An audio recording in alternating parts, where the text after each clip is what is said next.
I'm Allendale's chief meteorologist Ryan Martin with a look at your midday weather update. Current surface analysis continues to show a frontal complex working into the upper Midwest. What we've got here is low pressure that's coming out of Manitoba and moving into western Ontario. This low is going to steamroller across Canada very quickly here over the next 24 to 36 hours, pushing into Quebec and going just south of Hudson Bay. However, the frontal complex that's coming out of that low will stretch down into the United States. We are seeing this warm front lifting through Iowa right now, Minnesota as well. It'll track eastward as the low does. And then you've got a cold front coming out of this as well, kind of tying in at the triple point currently in eastern parts of North Dakota.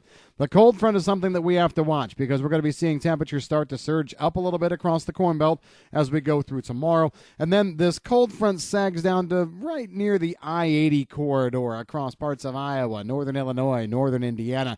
And, yeah, we took the step yesterday to throw a little bit more moisture into our forecast. We're still going to go with that. Models are saying that there's going to be at least a little bit of action. I think it's very inconsequential compared to what's coming later in the week, but still, we could see a tenth or two across maybe 50% of the area from I-80 northward. So we'll keep an eye on that. We still feel that the next best scenario, the best situation is going to be coming together for precipitation starts in the northern half of the plains as we go through Thursday.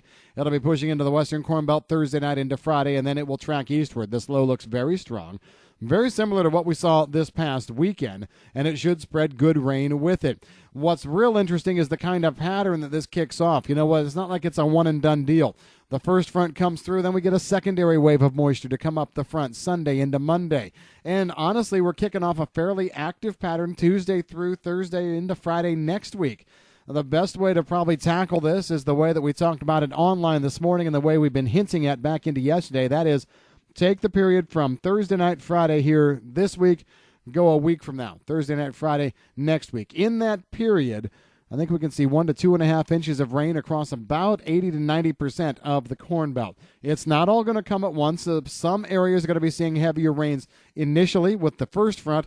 Others are going to see better rains develop later on in the period. I like the western and southwestern Corn Belt to see better rains probably in the middle and toward the end of the period, but the upper Midwest and eastern Corn Belt locations might do better here the first to middle part. No matter how you slice it, we do have moisture coming through as we go through the 10-day period here. And we're not done as we take a look at the extended pattern as well. Looking at models still trying to bring an upper-level ridge in across the Corn Belt. I'm not a big believer in good heat coming with that ridge, but I think the ridge does develop, and that's likely going to fuel better thunderstorm development as we go through the extended forecast period. A front for the 19th looks like it wants to try and miss to the north over the Corn Belt, or at least hit areas along and north of I-80 in the Corn Belt, and then it will lead to a better front around the 23rd into the 24th, one that could put down 1/2 to 2 inch rainfall totals over about 90% of the Corn Belt. So there's a good front in the extended forecast period. What you're noticing here, though, is from late next week, Wednesday, Thursday, on into the start of the extended period, you know what? The Corn Belt, at least along and south of I-80, might be able to put together 3, 4, perish the thought, 5 days of drier weather. 5 is probably too much, but I'm looking for areas from Missouri up into southern Iowa and Illinois, looking at dry weather the 18th, 19th, 20th, 21st.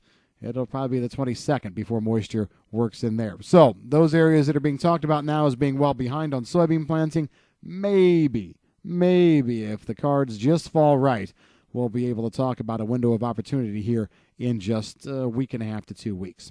That's the way things are stacking up. Have a great rest of your day. If you've got any questions on the weather, give us a call at Allendale. I'm Chief Meteorologist Ryan Martin.